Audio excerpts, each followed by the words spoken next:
Thank you. Hey, I want to thank Cindy, Victoria, and Jeff for transitioning the orange brand from mac and cheese to orange juice. I think that was nice. I know, exactly. Hey, first of all, I want to thank Brand Innovators for hosting or producing this event, and certainly Molson Coors for hosting this event. It's really appreciative. As mentioned, I'm Peter Viesgond. I'm the Senior Vice President of Business Development at Fetch Rewards mobile loyalty platform. I'm pretty sure a lot of you have our app on your phones. We have 17 million monthly active users. We have 5 million daily active users. That's more than Starbucks. So, and a lot of the brands that you've seen on stage here today are partnered with us. So we're very excited to be, and one of which, of course, is Tropicana brand. So I'm very excited to talk to our guest today. And when I'm not at Fetch or chasing my three nature around the house, I also co-host the industry podcast, the CPG Guys. So this is your opportunity to open up your phone, open up your favorite mobile app, and subscribe to my podcast. But anyhow, another shameless plug. I know. Anyhow, so let's get to why we're here. I want to talk about our guest. His name is Anup Shah. He's sitting right next to me, and he's the Chief Marketing Officer of a new organization, relatively new, called Tropicana Brands Group. He graduated from the University of Illinois. He did a little consulting work at Deloitte, so cutting his teeth there. Then he went and got his MBA at Michigan. Anup, when the Illini play the Wolverines, which side do you feel they won? Illini. I was going to Okay. All right. His brand credentials are pretty blue chip. He's made stops at SC Johnston, Constellation Brands, Reynolds Consumer Products. He was old time here. We heard just a second ago at Molson Coors Beverage. He was at PepsiCo, and he is now at this newly formed organization known as Tropicana Brands Group. He's here to speak with us about the contemporary reimagining in the future of the venerable juice brand Tropicana. So Anup, welcome. How you doing? Thank you, Peter. Yeah, I just wanted to say I think this is a great opportunity for us to kind of dig into where you're taking this brand, but I'd like you to start before we get into it. Can you explain to people what Tropicana Brands Group is and just give us a little background of the history? Yeah, absolutely. First of all, I'm super excited to be here. As Peter mentioned, I spent 8 years at Molson Coors. Loved every minute of it, love the brands, and just great people. So excited to see a lot of you here in the crowd, and excited to have a beer upstairs. I will not be drinking a Simply Spiked, but other than that, everything else. Just to touch upon Tropicana Brands Group. So it's a pretty exciting time for Tropicana Brands Group. We are a carve-out from Pepsi. They're chilled and they're fresh beverage business. Was sold to a private equity firm. So we're 70% owned by PA Partners, which is a private equity firm, 30% retained by PepsiCo. And what I find super exciting about it is we are kind of like a $4 billion startup. I mean, we have amazing brands, like billion-dollar brands that are category leaders in a lot of spaces, like Naked, like Tropicana, Kavita, Izzy. But we are building everything from scratch. We didn't have an HR function 3 months ago. We don't have IT systems. So we're kind of building the plane while we're flying it, which is fun and terrifying all at the same time, but a really exciting time for us right now. So That's terrific. Well, I know you've got some content prepared for us. So shall we begin? let's go. All right. So I guess let's talk about this concept of orange juice. Do we have the presentation going? Right. Yeah. Reimagining the future of orange juice. What's this all about? Yeah, and so, I mean, at the core of this presentation is really about the power of marketing. Because if you look at that image, and if you take away the straw, it's an orange, and that's about as undifferentiated as it gets. You stick that straw in there, and that's our most distinctive asset that we have. And I think it speaks to the simplicity and the power of brand building. So just to set some context, when we think about the category, it's probably a lot of challenges that a lot of legacy brands face, right? You have a sea of sameness, a lot of categories, competitive, people buying on price, people buying on deal. We have a legacy overhang of being kind of labeled as grandmother's OJ that we have to battle every day. And we have an aging consumer base. 55-60% of our volume is with older consumers. So we know we need to modernize this brand, refill the funnel with younger consumers, and that's the challenge that we're facing. So I guess the first big question is, as you go about this reimagining, how do you think about future-proofing this brand? Because it's not just about this moment, it's about building the equity so that it sustains itself beyond just today. Yeah, absolutely. And it's about how do we contemporize, modernize a brand, attract new consumers, younger, modern families, and that's what we wake up thinking about every single day. And so when we thought about that challenge, the first thing we did is really starting to think about what do we stand for today in consumers' minds. And really it comes down to two things. So I think it's super important to really go back and understand what do consumers give you credit for today. And for us, it was this idea around nostalgia. So we created the category, a lot of history within juice. We were the original brand out there. But we also had this idea around brightness. So I break it up into functional brightness and emotional brightness. So functional is obviously the citrus nature of the juice, what it does to you, how it energizes you in the morning. But the idea of emotional brightness, so the optimism, what that does, the connection, and that connection moment became more and more relevant during COVID, and people wanted to have that connection moment at breakfast. So we took that and built our brand purpose around the idea that we exist to bring real moments of brightness throughout the day. And so that real moments of brightness underpins our product truth. And then the idea of throughout the day is obviously we're a beverage in the morning. We need to expand into different day parts, and you'll see that as I get in the presentation. So then what are the core elements of your playbook to put this into action? Yeah, so there's kind of four key things we did. So the first is having a really clear point of view in the world. And our amazing partners at CK worked with some amazing directors and put together a piece of video that I'm going to share that I think does a great job of really encapsulating our point of view, which is a lot of shit happens throughout the day. It's how you react to it. And the idea was, with a glass of Tropicana, you can make the best of any bad situation. So I'm going to play it and we can just talk about it at the end. If it plays.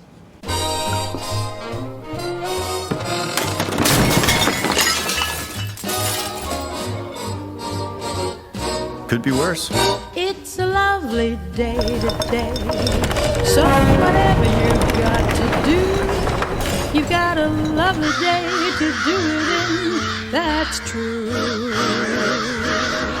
I hope whatever you've got to do is something that can be done by two. For I'd really like to stay. It's a lovely day.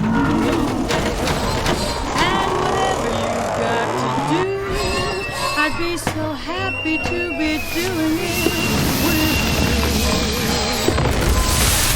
But if you've got something that must be done, and it can only be done by one, there is nothing more to say, except it's a lovely day for saying it's a lovely day.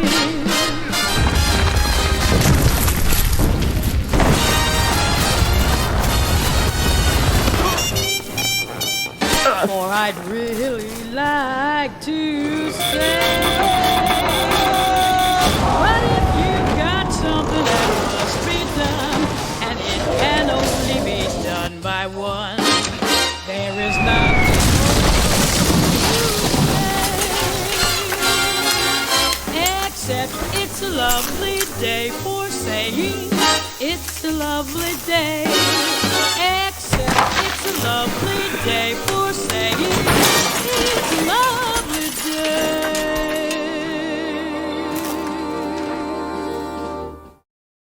So clearly that's obviously the 90. We wouldn't have the media budget to air that. We cut that into a lot of different 15s. But what I loved about it, what the team did, was this idea of a lot of stuff happens outside your control. It's what you make of it. So whatever the day brings, sick or sunshine, it pays back to the product. I also think the juxtaposing kind of the apocalyptic nature of all the scenes with the music, with the Ella Fitzgerald track, I think makes it quite breakthrough. So worked quite well. The results have been fantastic. Saw really top scores, the person's intent. Breakthrough scores were the highest we've ever seen, and it's won a lot of creative awards too. So clearly you've reimagined the messaging. the lifeblood of brand growth is also innovation. And you've done some rather unexpected innovation in adjacent categories. You want to talk about that? Yeah, so the second part of kind of our playbook was how do we make the brand part of culture, right? And do it in a way that is organic and authentic to a brand that competes in OJ. So we have an always-on brief that's how do you make breakfast moments brighter? And so there's two ideas I'll talk to you about. The first on the left is the cereal idea, which we did, our social listening tools found out that over 15 million people drink cereal with OJ. They actually pour it in, which is still confounds me. I can't even believe that. But so the team came up with this idea. Let's create an OJ. Let's create a cereal made for OJ. We made it. I think we made 2,500 boxes. It sold out in 4 minutes. Internet went wild. It actually got picked up by CNN, so that was newsworthy. Must have been a slow news day. So just another example of it's just sparking a conversation in a relevant way that I think is authentic to a brand that competes in that breakfast occasion. And then the other idea, which is my favorite, was the toothpaste idea. So the insight's pretty simple, right? Everyone knows you drink OJ after brushing your teeth, it tastes like battery acid, right? And so the team came up was like, if we come up with a limited edition toothpaste that removes the chemical, the ingredient, which is SLS, it removes that bitterness note. So we made a sample of those and launched it out and just got great results. And I'll play the video. Nothing ruins a delicious glass of Tropicana orange juice like toothpaste. It's a taste that's been compared to battery acid, crayons, or like floor. So for National Brush Day, we're introducing Tropicana toothpaste. Real toothpaste with maximum OJ flavor protection. So now your Tropicana tastes like Tropicana, not horrible. Or like I've just been getting hit in the ankle by a scooter. Wake up to a brighter morning with Tropicana toothpaste. Ruins it, you know? The maker of Tropicana orange juice is here to save the taste of your favorite breakfast beverage by creating its own OJ-safe toothpaste. That is a great idea. If that really works, it's even a better invention than the space station. I think that this is going to be the best inventions of our lifetime. I'm excited. I'm going that far because you know you never want to take that sip of orange juice after you brush your teeth. Well played, Tropicana. Yeah, their marketing director's getting a promotion today. Yes, absolutely. It does. Where has this been? You know, I'm like, it literally took us until 2021 to figure this out.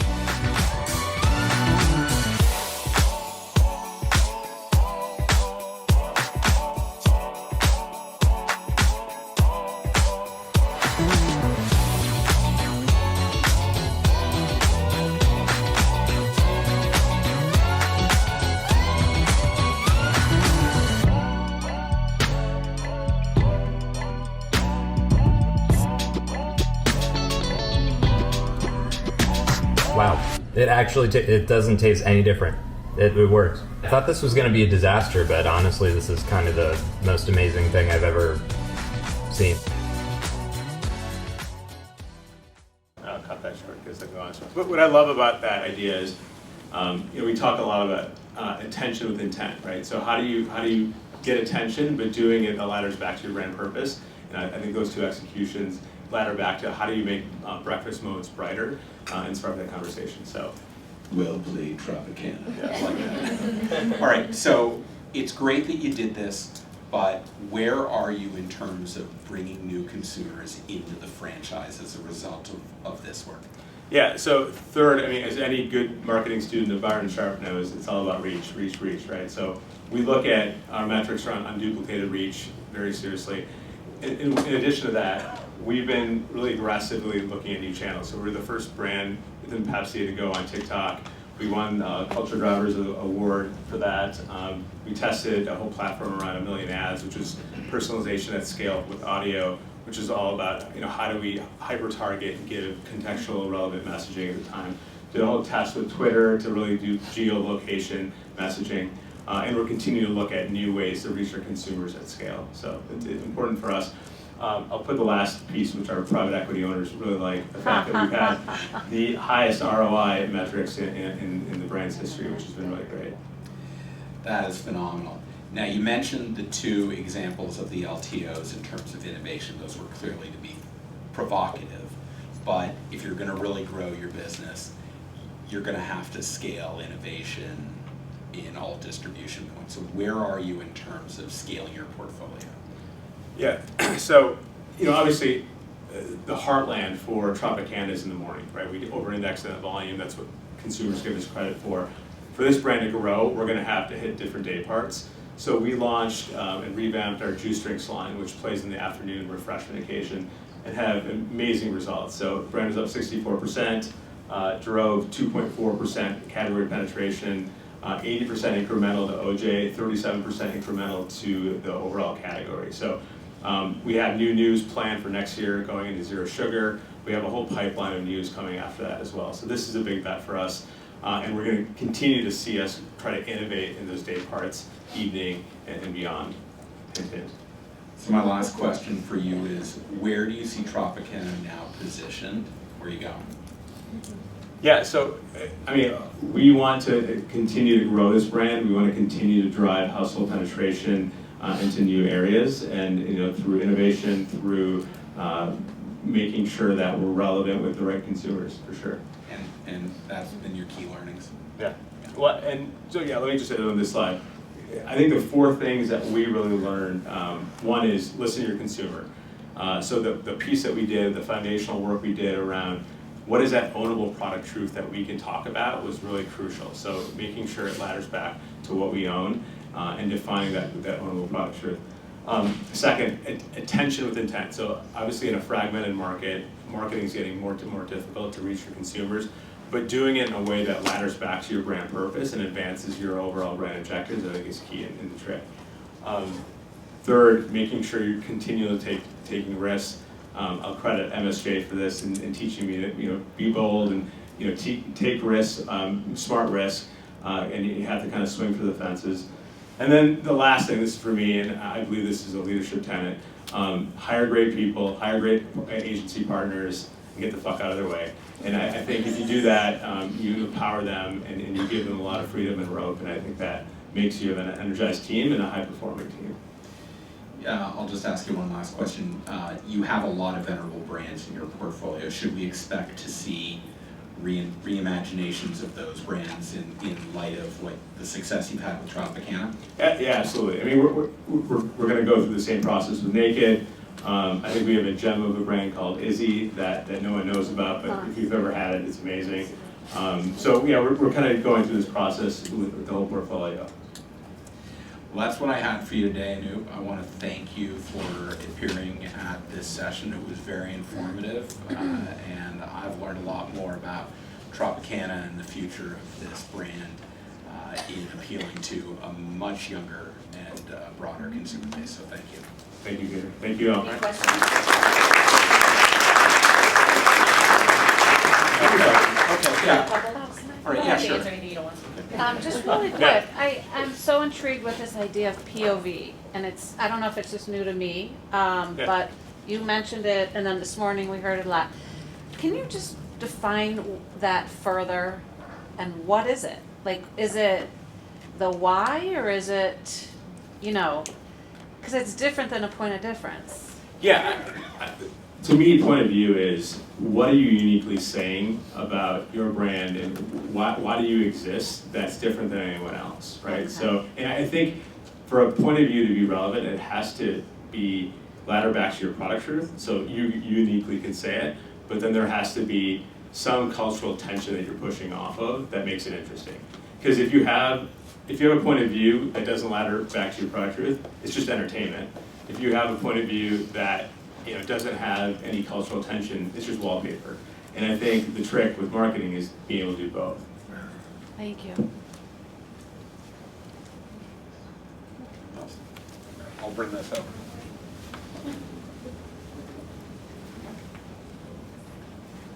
So we've heard a lot today about sustainability as part of innovation. Does Tropicana have any plans to help decrease its footprint from a single-use plastic perspective?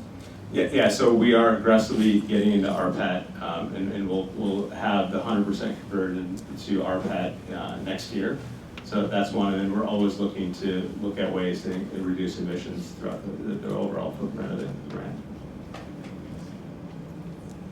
Hope or no hope? I'm a no fault guy, but that's actually interesting. It's one of the biggest nodes in the decision tree. So, All right. Cool. Thank you, Thanks, guys. everyone.